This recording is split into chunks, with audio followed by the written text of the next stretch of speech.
everybody, this is Celeste. I'm a Nationally Certified Interventionist. I'm a family coach and I'm also a recovery coach. And when I talk to people about being a recovery coach or a family coach, they often say, like, what does a coach do for me that I can't do on my own? Like, I feel like, I just need to do the work. I need to just pull my socks up. I need to, I know what I need to do. I need to get it done. And I often ask these people that come to me with this question and say, how long have you been doing it on your own? And, they'll tell me, 5 years, 6 years, 10 years, 20 years. Okay. And so how's that been working out for you so far? Right.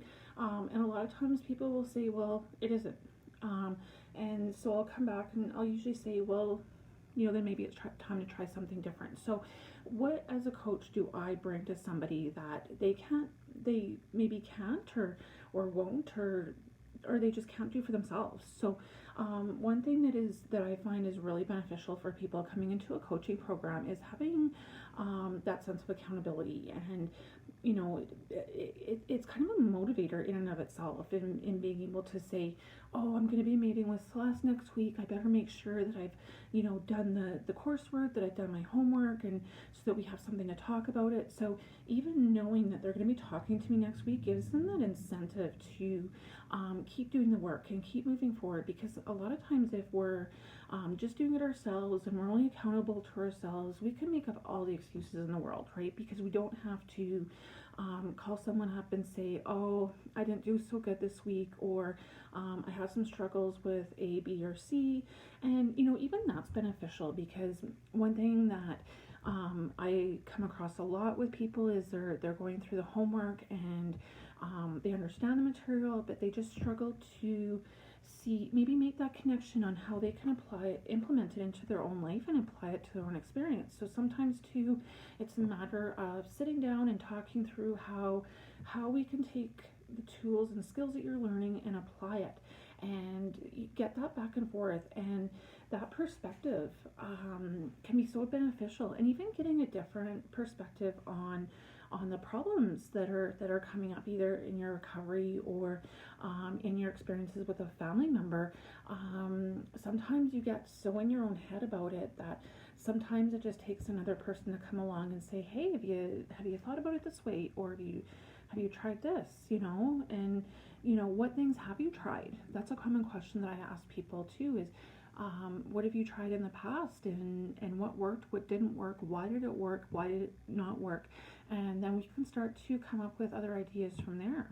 So it's super important to get that other perspective. And sometimes you can't see the forest for the trees in your own life. So sometimes it's good to have that objective perspective to be able to give some different insight. And sometimes too, even when you get to that point, one thing that people have a hard time doing for themselves when they're coming to a coach for support is being able to give themselves that encouragement. So when they do hit one of those roadblocks in their coaching program or their recovery program, they hit a stumbling block, and sometimes they'll just give up because, oh, I don't know what to do next, or I don't know what to try next, or I feel discouraged, so I'm just going to quit.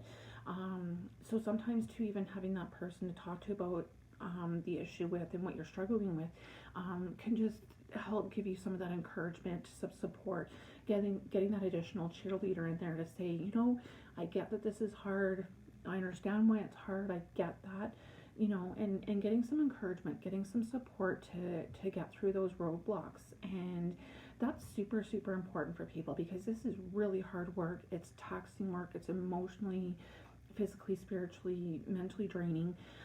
And we really do, when we're going through changing some of these hard things in life, we need that encouragement. We need someone to say, I get that it's hard.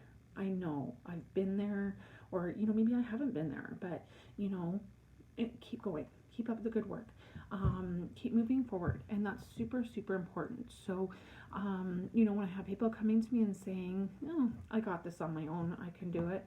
And, that's their, that's their choice, right? But the people that I see that are really successful in making changes are the people that have supports in place to really help facilitate that process. And I can't make the change for people, but I can give them a structured program and some guidance, some different strategies, because doing the same thing that you've always done is going to get you the same results that you've always gotten. And that's why coaching is so super important, is to get some different ideas, get some different strategies, get some different tools, so that you can learn to cope with some of this difficult stuff in a different way, so that you can get different results. And that is really what I'm a firm believer in, is that, you do need that solid support structure when you're going through difficult things that involve addiction. So what I'm going to do is I'm going to post the link to apply for my family coaching program. So you're going to want to go in there and apply for the coaching program. I do have a couple spots available, because I know it's just too difficult to do on your own. I've had family members in addiction. I've been through addiction. I'm in recovery. And I know from firsthand experience that this isn't something that you can do alone. You need someone to help support you through the process. So, and I'm happy to be the one to help you do that. So click the link and apply for my family coaching program. Thanks for tuning in.